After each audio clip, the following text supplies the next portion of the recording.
Now, there is a lot of discussion online about what oil you should use. That's not something something I'll be discussing here, but I'm using some standard 10W40 semi-synthetic. Now, the sump plug on this particular vehicle is a 14mm socket, and I'm using a standard hex socket to get the sump plug off. The Micra, I believe the 998cc, 1275cc's and 1348cc variants hold between 3.5 to 4 litres of oil.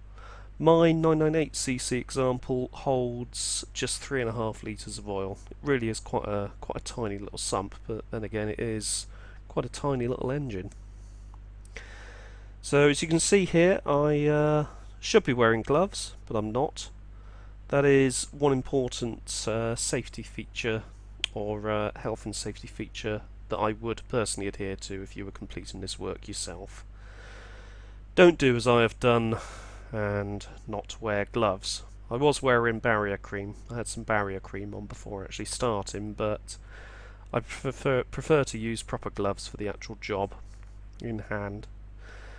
Now the best thing to do, this is actually a speeded up clip, I actually left the sump draining for a good 20 to 30 minutes or so whilst I was completing topside work. So you can actually leave the sump to drain, and then you can go over to the top side and you can complete your spark plug changes, your air filter changes and fuel filter changes, all the while the sump is draining, so you get as much oil out as you can. And when that's finished actually draining, you can clean off around the sump and you can put the sump plug back in, as I've done here. Now the filter is in a bit of an awkward location, actually on the back of the block. Now it's accessible by hand, and you can just about get a filter tool around it to loosen off the filter.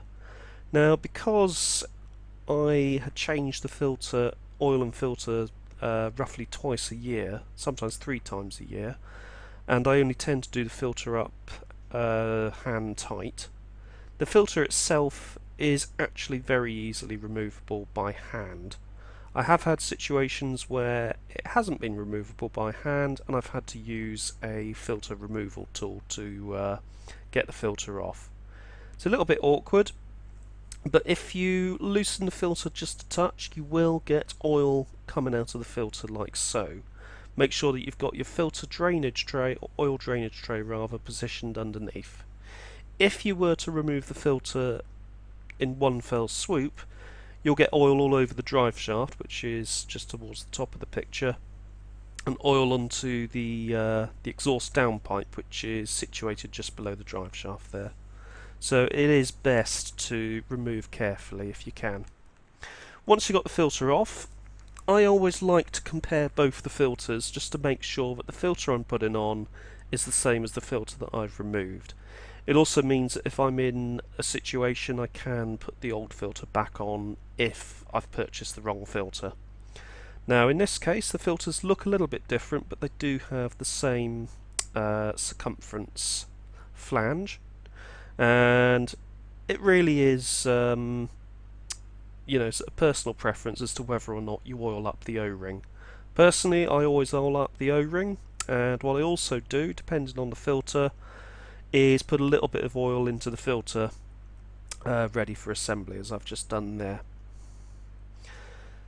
On certain vehicles I fill the filter all the way up, depending on the location of the filter, as in my view it just helps oil get into the filter and leaves the engine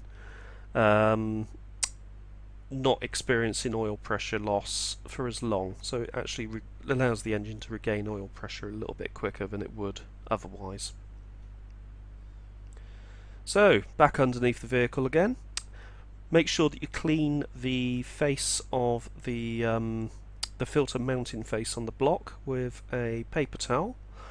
Now in extreme situations, I mean really extreme situations where the filter has not been changed for donkey's years, you may find that you've got residue of rubber on there, in which case you can, I have had some success in the past, well quite a bit of success actually, using brake cleaner to get rid of that. But if you are using brake cleaner, what I would personally do is make sure that the sump plug is removed, and before actually filling the sump with oil you leave it to evaporate, just in case any of that brake cleaner gets into the sump. So just twisting on the filter, as you can see it's going on nice and smoothly. If there is any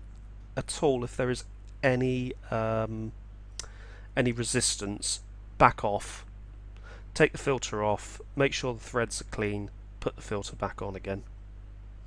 Now with the sump plug, I'm going to freely admit I have made mistakes in the past with sump plugs. The Micra uses an all aluminium engine, and what I've actually done in the past with an old Rover 827 I used to own, which has a Honda V6, another all aluminium engine, is I over tightened the sump plug to the point where I rounded it off. It didn't leak oil, but there was no way I was ever going to get that sump plug off again. So I tend to tighten to hand tight on the ratchet and then just about quarter of a turn more, and that's usually enough to ensure that nothing leaks.